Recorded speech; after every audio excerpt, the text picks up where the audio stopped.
Bismillahirrahmanirrahim. Assalamualaikum warahmatullahi wabarakatuh. Innal hamdalillah nahmaduhu wa nasta'inuhu wa nastaghfiruh wa natubu ilaihi wa na'udzu billahi min syururi anfusina wa sayyiati a'malina. May yahdihillahu fala mudilla lahu wa may yudlil fala hadiya lahu. Asyhadu an la ilaha illallah wahdahu la syarika lah wa asyhadu anna Muhammadan abduhu wa rasuluhu la nabiyya ba'dah. Qala Allah ta'ala ya ayyuhalladzina amanu taqullaha haqqa tuqatih wa la tamutunna illa wa antum muslimun fa inna asdaqal hadits kitabullah wa khairal huda hudan nabi sallallahu alaihi wasallam wa syarrul umuri muhdatsatuha fa inna kulla muhdatsatin bid'ah wa kulla bid'atin dhalalah wa kulla dhalalatin finnar.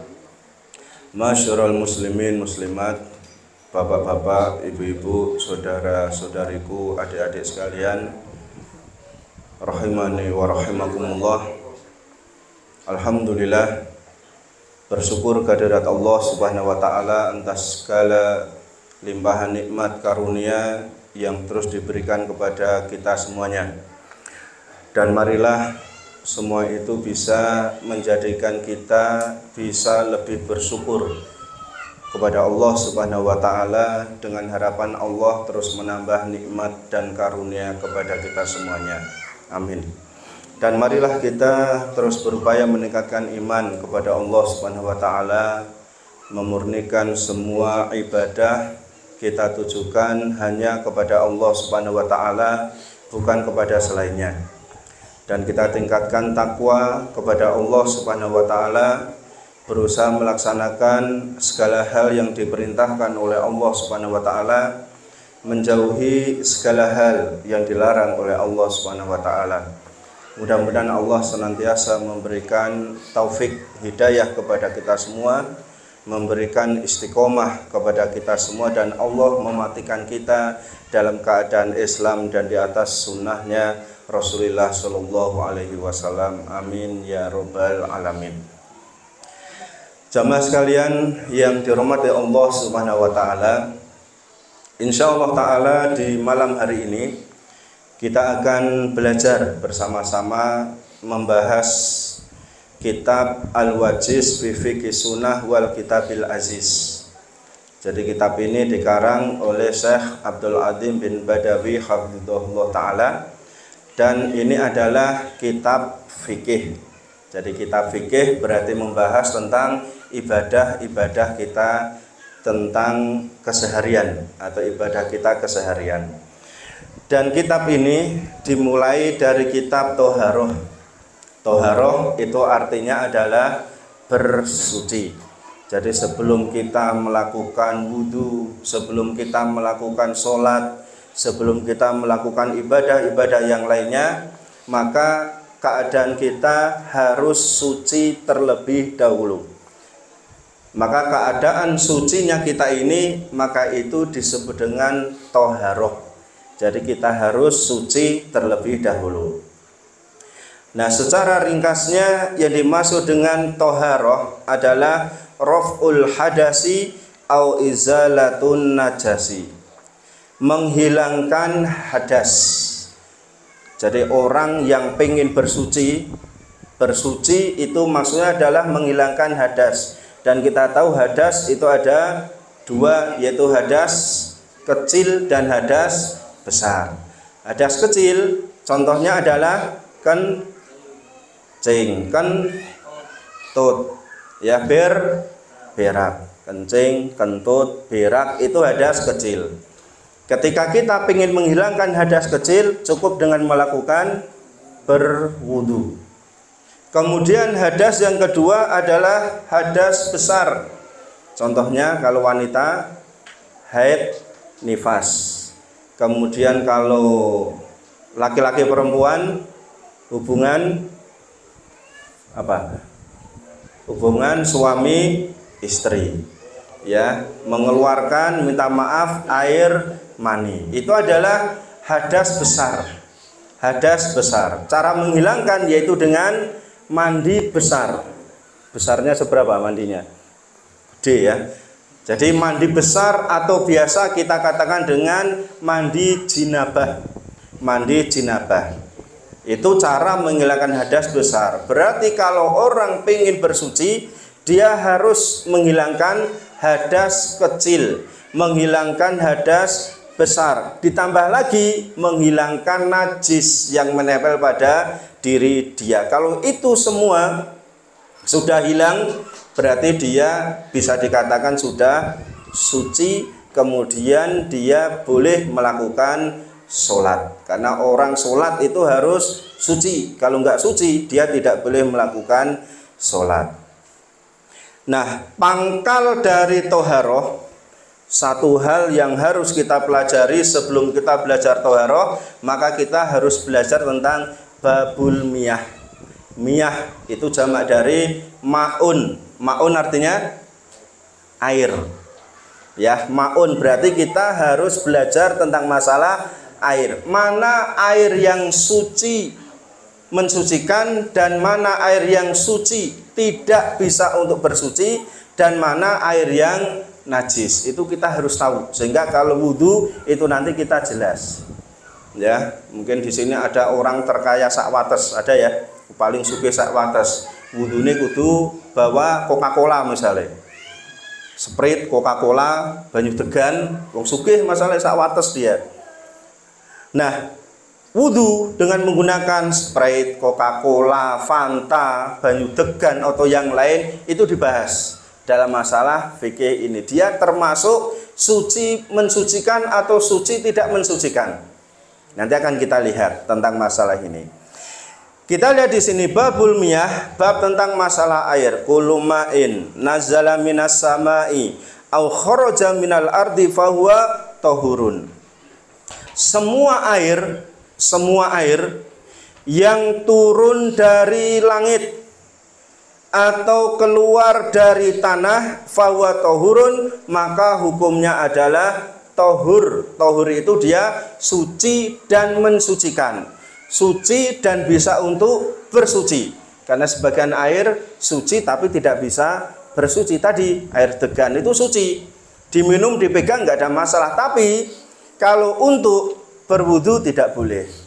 Coca-Cola suci, tapi kalau untuk berwudu tidak boleh. Susu suci, tapi kalau untuk mandi, walaupun kita mandi susu karena wae putih, tapi dia itu suci tapi tidak bisa untuk bersuci. Ya, jadi di sini yang dimaksud dengan air yang suci dan bisa mensucikan semua yang turun dari langit. Contohnya air hujan. Ada lagi salju, ada lagi embun. Itu semua dari langit. Semua dari langit, berarti dia suci mensucikan. Kita mau wudhu pakai air hujan boleh. Kemudian kita mau mandi pakai air hujan itu juga boleh.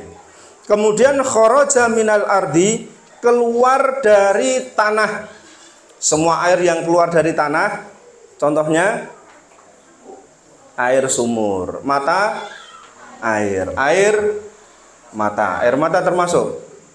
Ya, air mata itu keluarnya nek wis tanggal tua biasanya. Ya, kalau masih tanggal 6 itu masih mata air seger. Nah, semua yang keluar dari tanah, mata air, air sumur, air danau, telaga, sungai dan seterusnya, airnya suci mensucikan. Ya, suci mensucikan. Berarti kita wudhu pakai air itu boleh. Kemudian kita mandi jinabah dengan air itu juga diperbolehkan. Sebagaimana disebutkan Allah Subhanahu wa taala dalam surat Al-Furqan ayat 48, wa anzalna minas sama'i ma'an tahura. Dan sungguh dan kami telah menurunkan dari langit air yang suci dan mensucikan. Ini adalah menegaskan air hujan itu suci mensucikan. Kemudian perkataan Nabi SAW fil bahri, yaitu ketika menyebutkan bahar, air laut. Wa tahuru ma'uhu al-hilu maitatuhu. Jadi air laut itu adalah tohur, airnya suci mensucikan. Berarti kalau kita misalnya di pantai kemudian sudah masuk waktu zuhur, wudu dengan air laut boleh? Boleh. Mandi dengan air laut boleh? Boleh. Kalau itu pas hari Jumat misalnya, daripada mandi di kamar mandi pantai itu antre dan bayar berapa sekarang? 2.000 atau 5.000? Ya, 2.000 misalnya, antre bayar 2.000, udah mandi di laut saja. Maka itu juga diperbolehkan. Al-hilu maitatuhu. Kemudian bangkai semua yang berasal dari laut itu juga halal untuk dimakan, tidak perlu disembelih terlebih dahulu. Misalnya ada ikan laut ya kemambang, dilihat belum busuk, ya belum bau. Kemudian kalau kita ambil digoreng boleh? Boleh. Ya apa harus disembelih, baca bismillah? Hah? Enggak perlu. Cukup diambil disembelih. Kemudian ada ular. Daging ular kita sudah singgung adalah haram dimakan. Tapi ini ular laut, ulo laut, halal atau halal? Halal. Ular laut itu juga halal, walaupun tidak disembelih, halal dimakan. Anjing darat haram. Kalau anjing laut halal atau haram? Halal. Ya pokoknya belakangnya laut itu halal. Anjing laut itu juga halal. Kalau ada babi laut misalnya, halal apa haram? Halal. Sing ora halal siji, putri duyung. Ya, nek kuwi mbuh enek mbuh ora itu putri duyung itu. Ya. Jadi semua yang di laut apapun namanya adalah halal untuk dimakan. Bangkainya walaupun tidak disembelih. Ya, semua halal bangkainya. Kecuali bangkai kapal ya. Yaitu tidak halal untuk dimakan, dijual boleh. Ini menunjukkan bahwasanya air laut itu adalah suci mensucikan. Suci mensucikan. Kemudian waliqaulihi sallallahu alaihi wasallam fil bi'ri. Kemudian sabda Nabi sallallahu alaihi wasallam tentang al-bi'r, sumur, bi'run, sumur. Innal ma'a tahurun la yunajjisu syai'un. Sesungguhnya air sumur itu juga suci. Tidak ada sesuatu pun yang membuat dia najis. Jadi intinya semua mata air atau air yang keluar dari tanah suci mensucikan. Itu adalah yang jadi pedoman kita ketika kita belajar tentang masalah air. Ya, tentang masalah air. Kemudian pembahasan kedua tentang air ini adalah air ketika khalatahu syai'un tahurun, ketika kemasukan sesuatu yang tidak najis, sesuatu yang suci. Ember kemasukan tanah misalnya. Ember air, satu ember air kemasukan pasir, kemasukan dahan kayu, atau kemasukan daun-daunan. Warna mungkin sudah berubah. Warna mungkin sudah berubah. Airnya suci atau tidak? Suci. Bisa mensucikan, dipakai wudhu boleh nggak kira-kira? Boleh. Ya, boleh. Kenapa? Orang mengatakan, kita mengatakan jipokno banyu kuwi. Kita masih mengatakan itu banyu, itu air. Ya, karena kemasukan suatu yang tidak najis tadi. Kita katakan jipokno banyu kuwi, berarti orang masih mengatakan itu air secara mutlak. Berarti dia bisa dipakai bersuci. Bak mandi kemasukan sabun misalnya. Ya, sabunnya diambil meskipun agak bau, jadi bau wangi, tapi air dalam bak mandi itu boleh untuk berwudu atau tidak? Boleh untuk berwudu. Kenapa? Kita masih mengatakan itu air. Ya, air bak, banyu dan seterusnya. Berarti ini adalah suci dan mensucikan. Tapi kalau kita sudah mengatakan itu bukan banyu lagi, itu bukan air lagi, satu dandang dicemplungi teh. Ya, sak dandang kan sekian puluh liter itu. Dicemplungi teh. Kemudian kita katakan jipukno banyu kuwi. Jipukno teh kuwi, teh jipuk rene. teh jebuk rene. Nah, ketika kita sudah mengatakan itu bukan air tapi itu teh, berarti hukumnya suci, masih suci itu airnya, tapi tidak bisa untuk bersuci. Ya, kita wudhu pakai air dandang tadi boleh enggak? Enggak boleh. Satu teko dimasuki kopi. Ya, dimasuki kopi. Kita bilang, coba ambilkan air atau kopi? Kopi, jipono kopi kuwi. Ya, berarti kemutlakan nama air itu sudah hilang. Berarti orang sudah tidak mengatakan jipono banyu kuwi, sudah enggak ada. Jipono kopi kuwi, berarti dia suci tapi tidak bisa untuk bersuci. Ya, bisa dipahami ini ya. Nah, yang terkait dengan ini Coca-Cola suci tapi tidak bisa untuk bersuci. Orang mengatakan bukan air lagi, jipukno banyu kuwi, enggak. Jipukno Coca-Cola itu, jipukno Sprite itu, jipukno degan itu dan seterusnya. Maka dia tidak bisa untuk bersuci. Ya, meskipun ada perubahan rasa, bau dan seterusnya. Seperti orang yang sudah meninggal di zaman Nabi Shallallahu Alaihi Wasallam, seperti putri Nabi yang bernama Zainab, itu dibawakan air, ya, satu sekian ember itu untuk memandikan Zainab. Kemudian airnya ditambah dengan daun bidara, ditambah dengan daun bidara, ditambah dengan kafuro, kapur barus kalau kita itu. Airnya itu jadi bau kapur barus enggak? Iya, jadi bau kapur barus. Tapi orang mengatakan air atau kapur barus? Air, berarti boleh untuk bersuci. Dimandikan dengan air kapur barus tadi diperbolehkan karena suci dan mensucikan airnya. Ya, jadi kita nggak usah bingung, kita punya bak mandi kemasukan sabun, wah kelebihan sabun, wah mampu sabun, buang dikoras.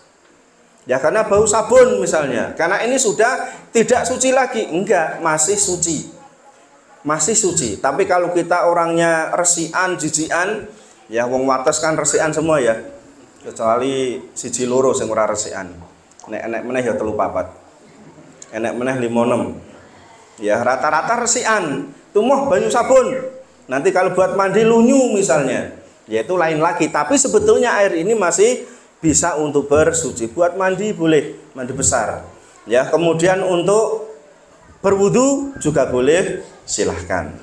Itu satu tadi ya, air kemasukan benda tidak najis. Selama kita masih mengatakan itu air, berarti masih suci dan bisa untuk bersuci.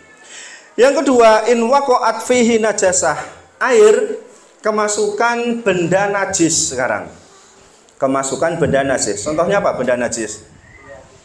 Uyah. Ya, bak mandi atau ya bak mandi kita nguyuh rodok kebanteran nguyuh. Ya, rodok kebanteran deni suwe masalahnya. Nyiprat di bak mandi tadi. Nyiprat di bak mandi tadi. Berarti kan ada najis masuk di bak mandi tadi yang ada airnya. Sekarang bak mandi tadi najis atau tidak kira-kira?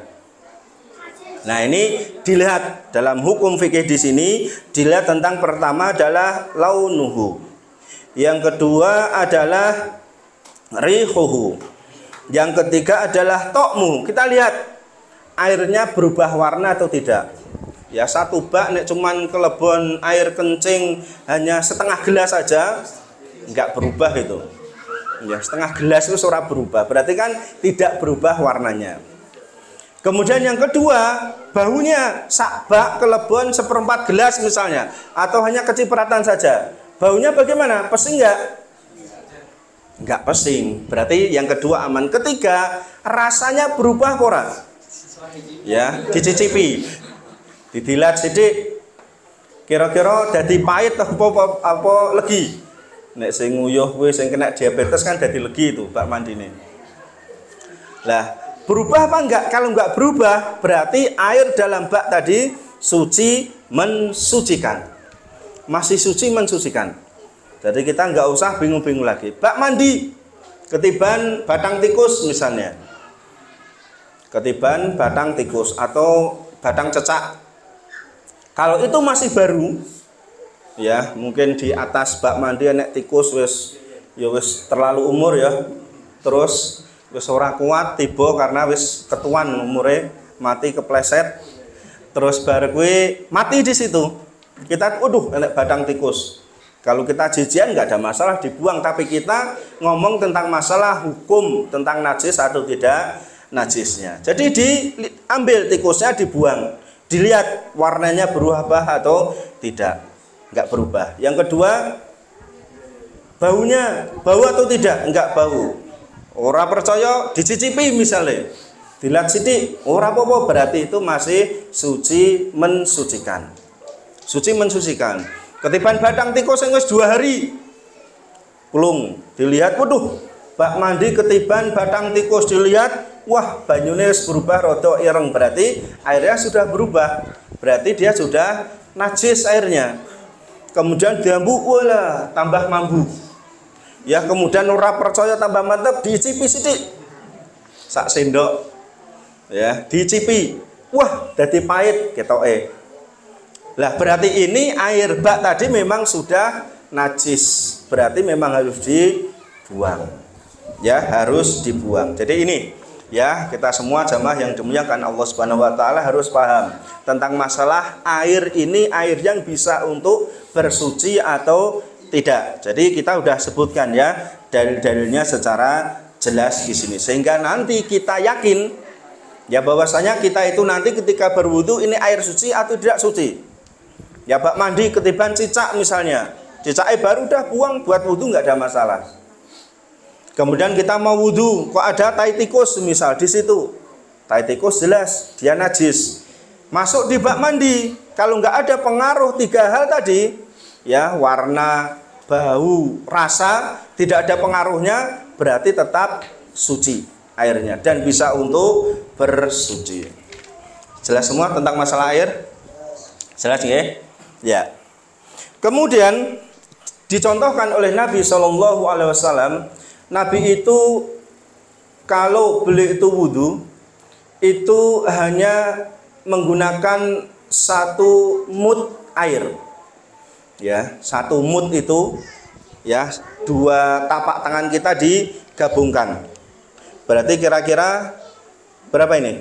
Setengah liter ya, setengah liter atau 300 ml lah.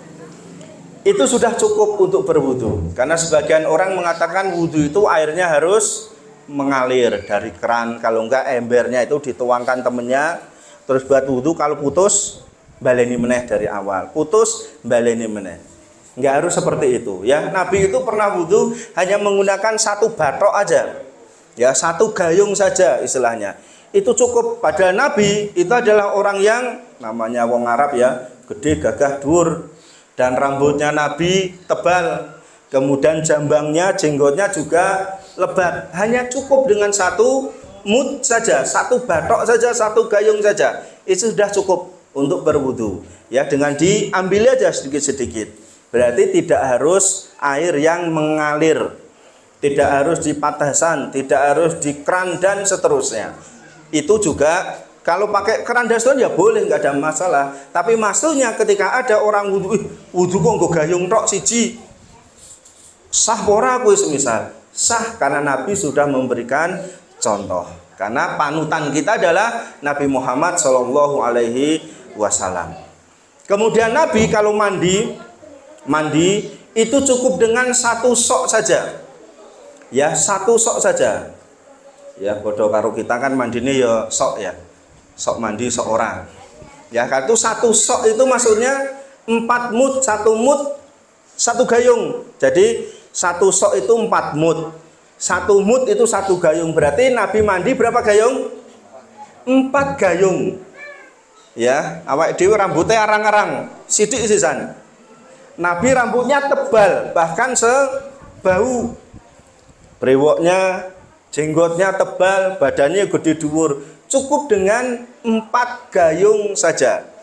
Karena Nabi tidak senang dengan yang istilahnya israf, berlebihan, tabdir, ya boros, itu Nabi tidak suka. Cukup dengan itu saja. Kalau kita nek ora gayunge sing gede, kemudian ngentekke setengah bak ki ora seger aduse.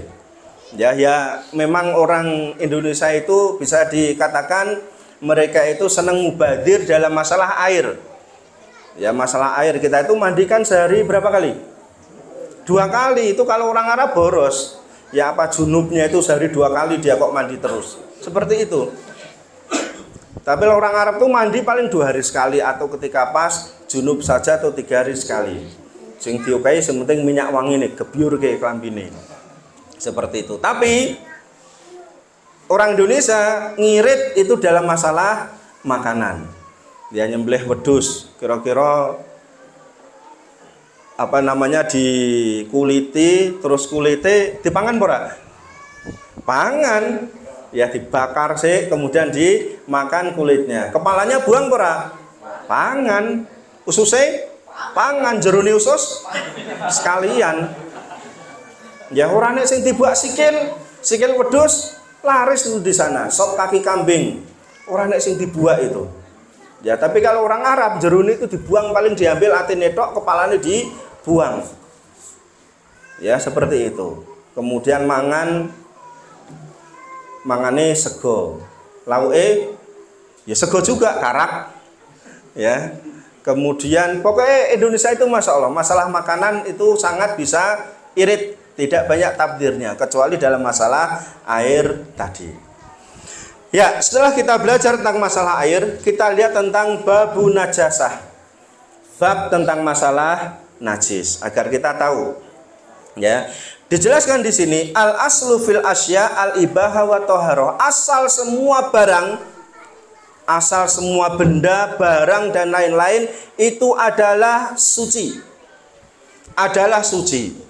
Kapan kita katakan dia itu najis? Kalau ada dalil dari Al-Quran maupun hadis Nabi yang mengatakan itu najis. Selama Quran tidak mengatakan najis, selama hadis tidak mengatakan najis, maka barang itu adalah tohur, yaitu suci. Ini adalah patokan kita. Ya, patokan kita seperti ini. Hukum dasarnya seperti ini. Sehingga nanti kita bisa jelas mau makan sesuatu kalau nggak ada dalil yang mengharamkan, berarti itu halal untuk dimakan.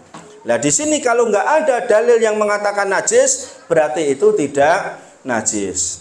Wa mimma qama dalil ala najasatihi, dan di antara barang-barang yang dalil mengatakan itu adalah najis, Al-Quran maupun hadis mengatakan najis, di antaranya baulul adami wa ghaituhu, adalah air kencing manusia dan kotorannya.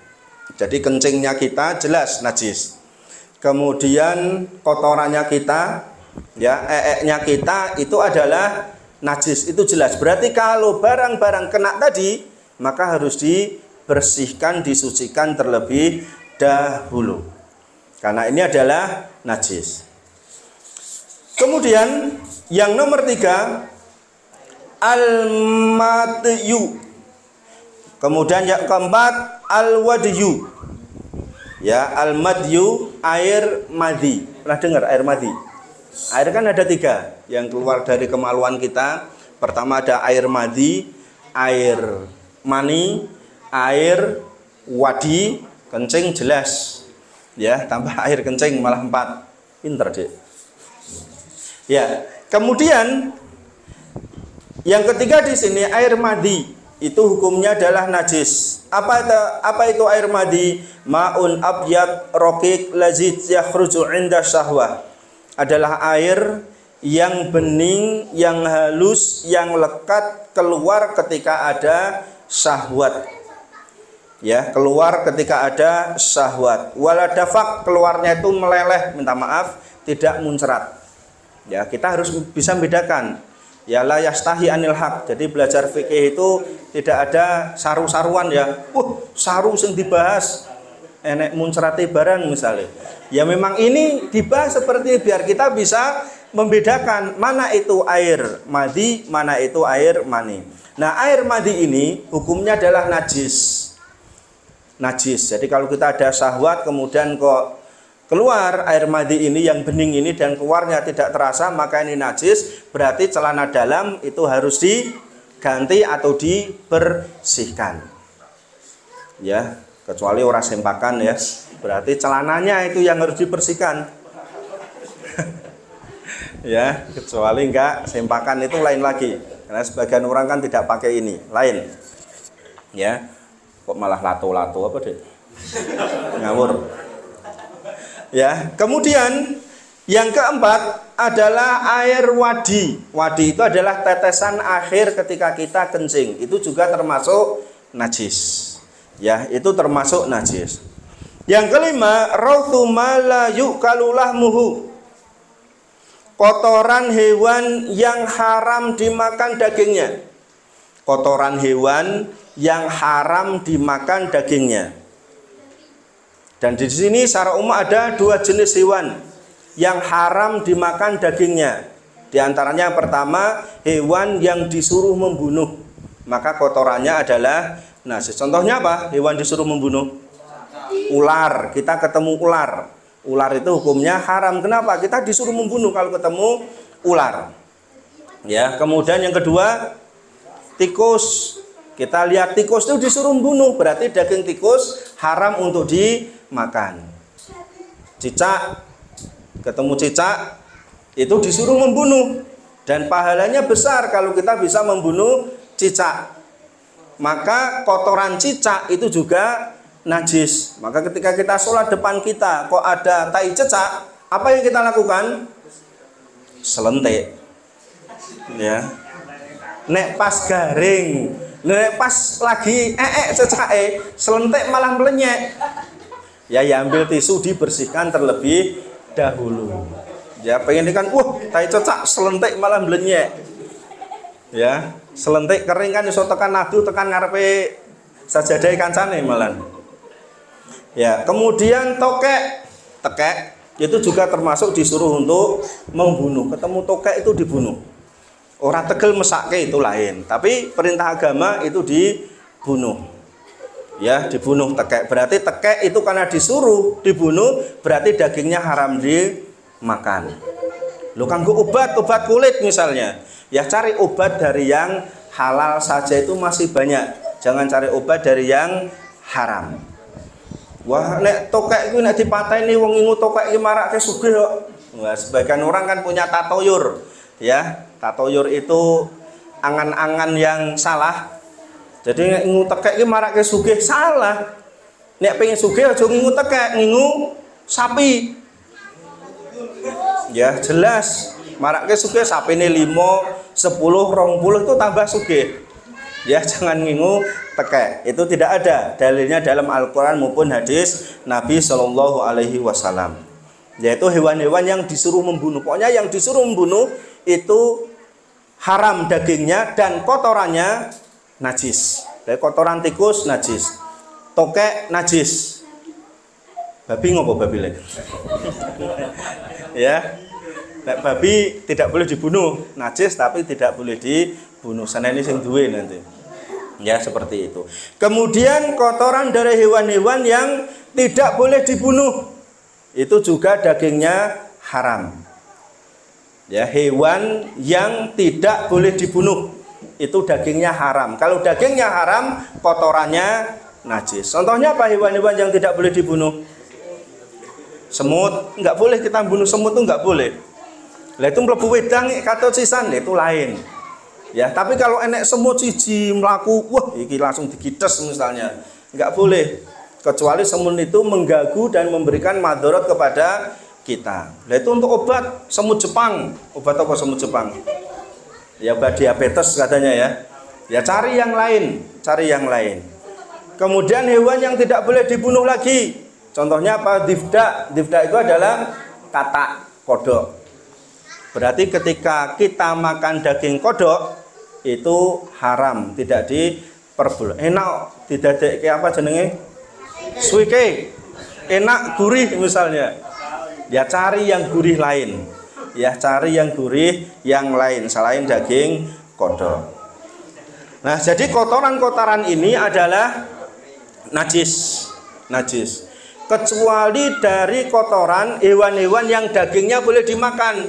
Itu mayoritas ulama mengatakan tidak najis, walaupun sebagian pendapat mengatakan najis. Contohnya kotoran ayam, pitik, telek, pitik. Itu ya sebagian ulama menajiskan, tapi mayoritas kebanyakan ulama tidak mengatakan najis. Kotoran kambing, kotoran sapi, kotoran kerbau, kelinci atau yang lainnya, maka itu tidak najis. Ya, tidak najis. Tapi kan reget kotor, lah itu lain. Masalah reget kotor itu lain. Ya, tapi hukum asalnya untuk memberikan kemudahan bagi kita ketika akan beribadah kepada Allah Subhanahu wa taala, maka ini termasuk rukhsah, keringanan, sehingga kita biar lebih mudah beribadah kepada Allah Subhanahu wa taala. Karena di zaman Nabi sallallahu alaihi wasallam justru Nabi pernah memerintahkan sebagian sahabat ketika kena penyakit untuk minum air kencing unta. Ya, ngombe uyuh unta. Ya, untuk menghilangkan beberapa penyakit. Seperti itu. Maka ini adalah perintah dari Nabi Shallallahu alaihi wasallam. Kalau air kencing kurang kira-kira jadi obat enggak? Obat belek. Ya, obat masuk angin. Diuyuhi mae saka dhuwur nek jaman cilik dhisik. Sing masuk angin kono ngisor, ibuke saka dhuwur nguyuhi. Ya, jare obat masuk angin jare. Tapi itu adalah termasuk produk yang salah itu. Ya, adegan berbahaya tidak boleh ditiru. Ya, yang seperti itu. Ya, berikutnya. Jadi tadi yang nomor 5 adalah kotoran dari hewan yang tidak boleh dimakan dagingnya, itu adalah najis. Kemudian berikutnya yang nomor 6, damul haid, darah haid, itu juga najis. Kalau darah selain haid itu tidak najis tapi haram dimakan. Ya, geteh pitik itu enggak najis. Ya, geteh pitik, geteh sapi, kambing itu enggak najis, tapi haram bagi kita untuk minum darah. Ya, digoreng sik jadi apa itu? Saren, dideh, ya, itu enggak boleh. Ya, darah itu tidak boleh untuk diminum, haram hukumnya. Ya, yang najis adalah darah haid. Maka ketika pakaian wanita terkena darah haid, maka itu harus dibersihkan. Ya, sebagaimana seorang sahabiah, sahabat perempuan Nabi bertanya, "Bagaimana pakaianku wahai Nabi? Terkena darah haid. Bolehkah saya memakai sholat dengan pakaian tadi?" Kata Nabi, "Tahuttuhu." Maka adalah digosok-gosok dulu. Takrusuhu, kemudian dikucek. Tandahuhu, kemudian disiram atau dibilas air. Tsumma tusolli fihi, kemudian engkau boleh memakai pakaian tadi untuk melakukan sholat. Ya, karena sahabat Nabi zaman dulu itu punya pakaian paling satu. Ya, kalau istilah sekarang apa? Mbah Ringgo ya. Kumbah, garing, dinggo. Nah, ibu-ibu saiki pakaiannya kita enggak bisa tanya sekarang. Ya, pakaianmu piro enggak, tapi lemarimu piro? Itu pertanyaannya. Nah, lemari kan sak lemari sini puluhan pakaian. Kalau dia punya 3 lemari untuk dia sendiri, masya Allah. Ya, hari ini semisal pakaian ini, hari ini atau tanggal ini dan seterusnya. Nomor 7, lu'abul kalbi, air liur anjing. Air liur anjing ini juga najis. Ya, air liur anjing itu juga najis. Kemudian daging anjingnya itu juga haram untuk dimakan. Anget. Ya, untuk obat misalnya. Ya, kita cari obat yang lain penghangat, yang lain jangan dari yang diharamkan oleh Allah Subhanahu wa taala. Al-maitah, bangkai itu juga najis. Ada bangkai tikus atau bangkai cecak dan seterusnya, setelah kita pegang berarti tangan kita harus dicuci karena itu adalah najis. Kecuali maitatus samak wal jarod, bangkai ikan dan belalang, maka itu tidak najis. Maitatu maladama lausail, bangkai dari hewan yang tidak mengalir darahnya. Falhut contohnya adalah kadubab, contohnya adalah lalat. Wanamel, semut, wanahal lebah, maka itu bangkainya tidak najis. Ya, bangkai semut, bangkai belalang, bangkai ikan dan seterusnya tidak najis. Akmul maitah, tulangnya bangkai. Wa qarnuha, tanduknya. Wa dhufruha, kukunya. Wa sya'ruha, rambutnya. Wa risuha, bulunya. Kullu dzalika thahirun, semua adalah suci. Semua adalah suci. Jadi kalau semisal ada kambing mati kita ambil sungunya ya untuk hiasan misalnya, sungunya ya, tanduknya, maka itu tidak najis, suci. Kita ngambil kukunya ya suci, kita ngambil ekornya suci, walaupun itu bangkai dari kambing. Ya, kambingnya mati menjadi bangkai, itu diambil, itu masih boleh, tapi tidak untuk dimakan. Ya, tidak untuk dimakan.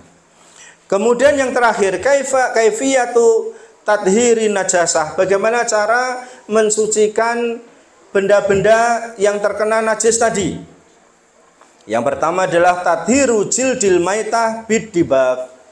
Untuk mensucikan kulit bangkai itu bisa dengan disamak. Misalnya ada kelinci mati, kemudian kita masih ingin memanfaatkan bulunya, ya dikuliti, diambil bulunya, kemudian disamak. Tahu disamak? Dijereng, apa nek di sini istilahnya? Di toko papan itu dijembreng ya, dipaku, kemudian dihilangi lemak-lemaknya sama dagingnya, kemudian dikasih garam, maka itu sudah suci. Kita pegang nggak apa-apa, tapi tidak untuk dikonsumsi, tidak untuk dimakan. Kambing mati, sapi mati, dikuliti, diambil kulitnya, maka itu boleh dengan cara didibak tadi, yaitu disamak. Yang kedua, tadhirul ina idza walagha fi al-kalbu. Membersihkan piring, gelas, nampan dan seterusnya yang dijilat anjing. Semisal ada anjing jilat-jilat itu, maka dibersihkan sebanyak 7 kali.